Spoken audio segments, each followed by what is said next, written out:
Hi students, hope all of you are safe and fine. I'm happy to teach this session for you.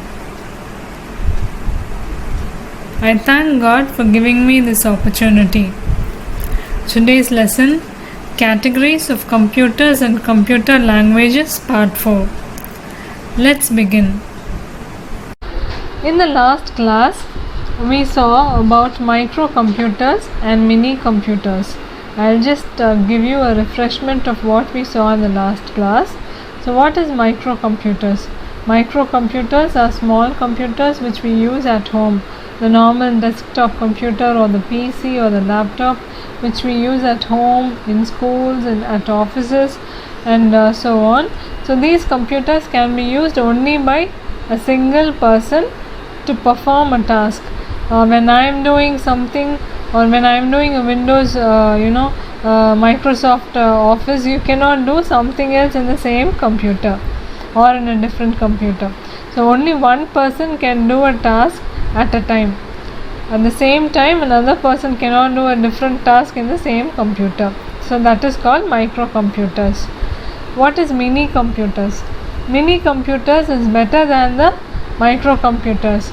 The difference is, in the mini computers you can attach lots of large number of input and output devices. So that is the difference between the mini computer and the microcomputer. Mini computer also has a better memory than the microcomputer. So what is mainframe computers? This is today's topic, is mainframe computers. The rest of the computers we'll see, rest of the type of the computers we'll see today. So mainframe computers. Mainframe computers are very large and expensive computers. They are big in size and they are expensive than the mini and the microcomputers. These computers have very large memory and can store more data compared to mini computers. Since they are big and since they are expensive, they have a very large memory. Whenever the memory is very large, the cost is also higher. So it has a very large memory than the micro and the mini computers. Since it has a large memory, it can store more data and information compared to the other computers. More than 100 users can be connected through a mainframe computers. As I said before, in the mini and the micro computers, only a single person can access, only a single person can execute a task. But here, hundreds of users can be connected through a mainframe computer. So they can carry out a number of tasks for many people at the same time. Unlike the microcomputer, these computers can execute a number of tasks for number of people. Since many people are connected to the system, they will be executing different tasks. Some will be on social media, some will be doing a document, some will be doing a PowerPoint. So everything can be executed at the same time.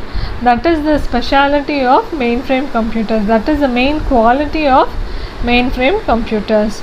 They can carry out a number of tasks for many people at the same time.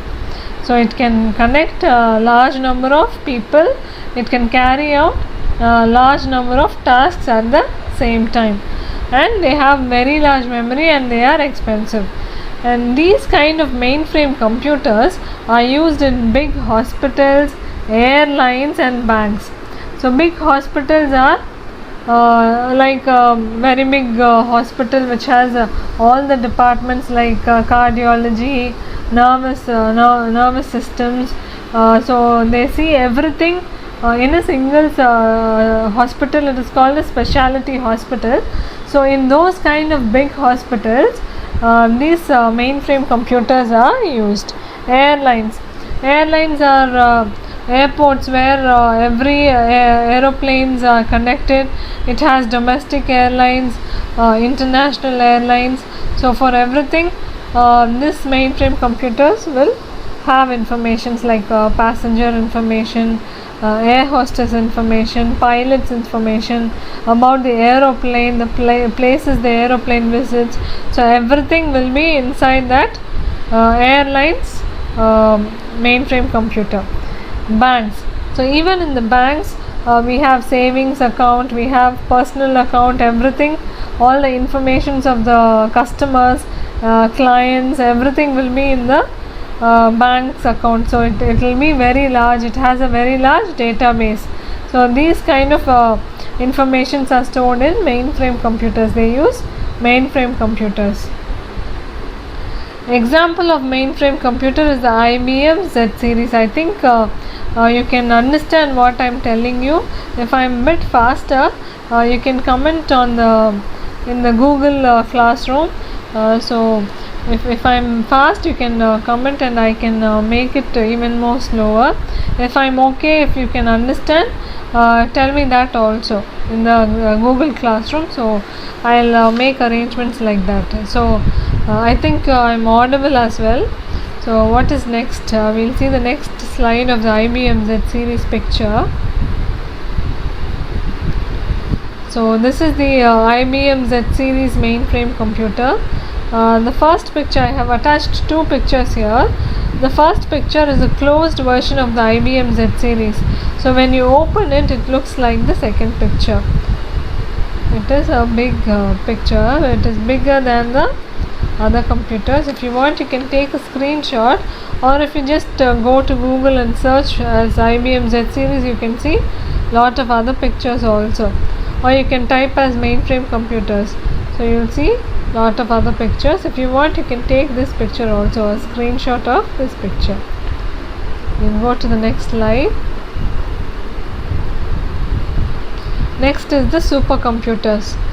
Supercomputers are the most powerful in terms of processing speed and memory. They are more powerful than the microcomputers, mini computers and the mainframe computers because they have faster processing speed and very large memory than the mainframe. Already mainframe computers have large memory, but this supercomputers have even more better memory. They can execute trillions of instructions per second. In a second, not a minute, in a second, they can execute trillions of data. Trillions is bigger than billions. So you must be hearing millions, billions. So this is trillions of instructions, more than billions. So trillions of instructions in just a second. In just a second, they can just imagine how fast it must be to execute trillions of instructions in just a second. So since they are faster, they have very big memory, they are very expensive. Whenever the speed and the memory is more, the cost will also be higher, as I told you in the previous slide. So it has processing speed, better processing speed, faster processing speed, executing, and a larger memory. It is very expensive. These kind of fast processing supercomputers are used for research, weather forecasting, underground studies, aircraft designing, and so on. So what is research? Research is finding out more information about a single topic. For example, about robots, about aeronautical science, about biology, microbiology. They are finding out more information. So they are researching on one particular topic. That is called as research. So weather forecasting. You must have seen about weather forecasting in televisions. So this is finding the weather beforehand. Before it comes, before tomorrow comes, you can find out whether tomorrow will be a sunny day or a rainy day. So that is weather forecasting. They can also find out whether tsunami will be coming or whether there will be a earthquake, whether there will be a ocean, they call it as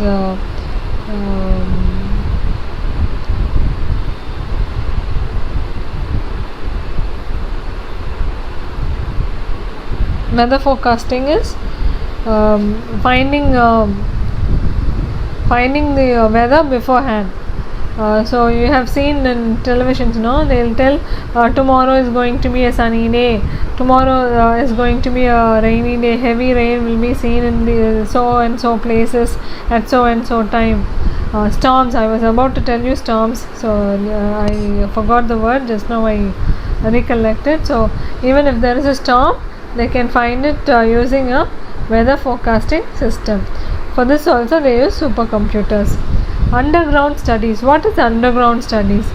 So the floor of the ocean, they can find out how the floor of the ocean is, whether it is good for the fishes to live, whether there will be a tsunami, whether there will be earthquakes under the earth.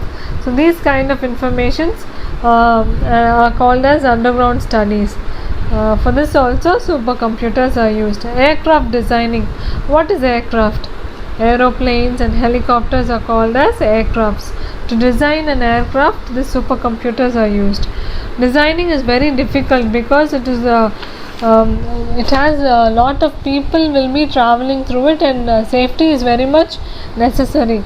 So for that it should be in a design so that it will be very secured.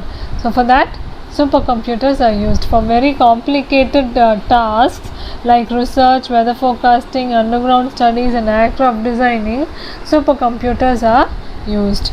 So examples of supercomputers are Cray 1 and IBM Blue Gene L. So for every computer there is a particular example is being given. It is very important to remember the example. So whenever you see an example, you should write it if the question is asked, and you can get more marks, you can score more. Not only in computer science, in everything you should write examples.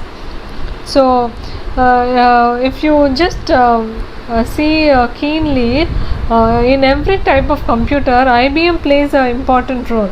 So IBM computers are you can see in microcomputers there is IBM PC, in mini computers IBM is there, in mainframe also I showed you an IBM computer. So here also IBM Blue Gene L is the example of supercomputers. I have shown you a picture in the next slide. So this is the IBM Blue Gene L computer. Here there are different racks, you can see different columns and racks. In each rack there will be a slide. You can take out the slide, you can put up instructions into it, you can store instructions, and again you can store it in the same rack. It looks like a cupboard. If you see, you can find out. So this is the supercomputers. It is very large, that is why it can store lot of data.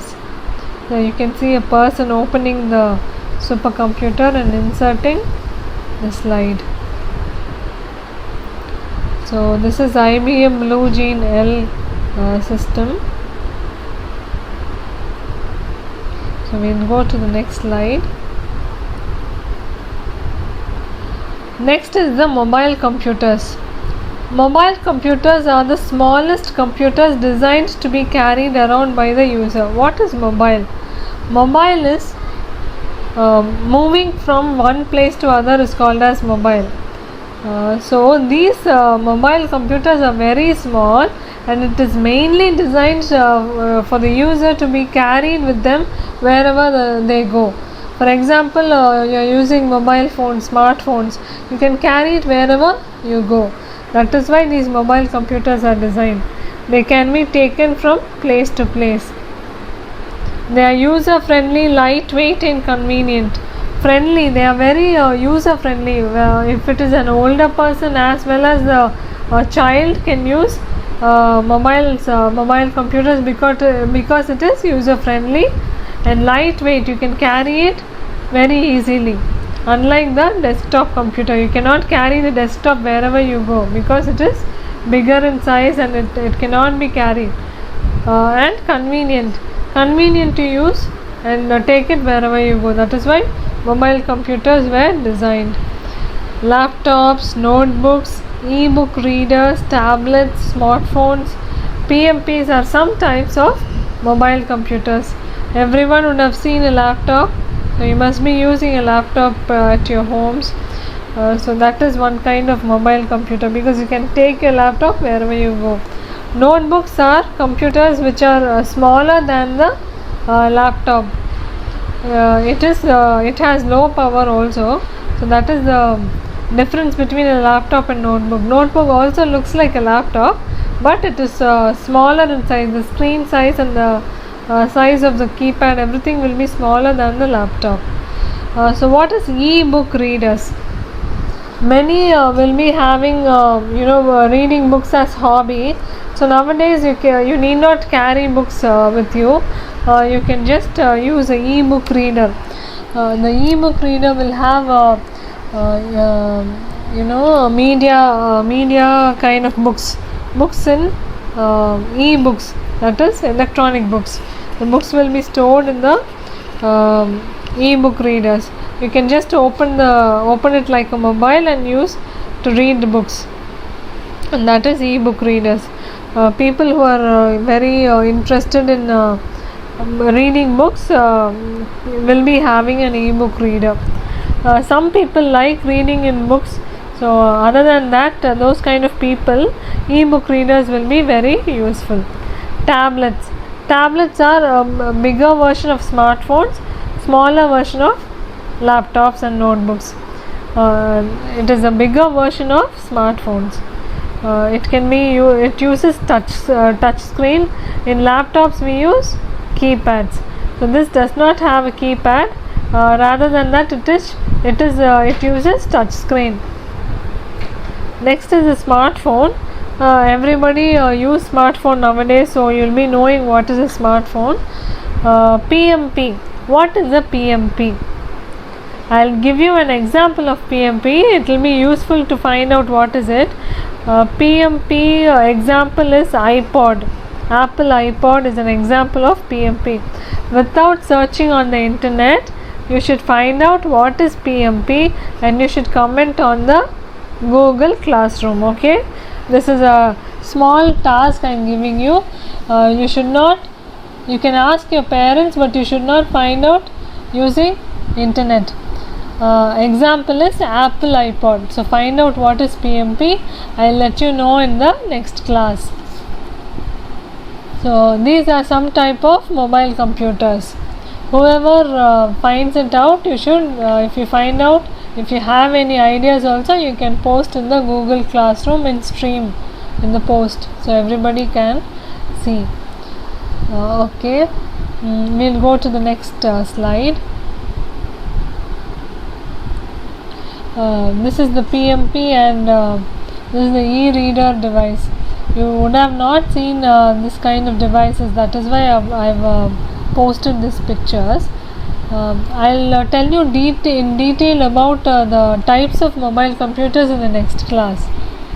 Since the time is less, I have stopped till here. We'll see the other topics in the next class.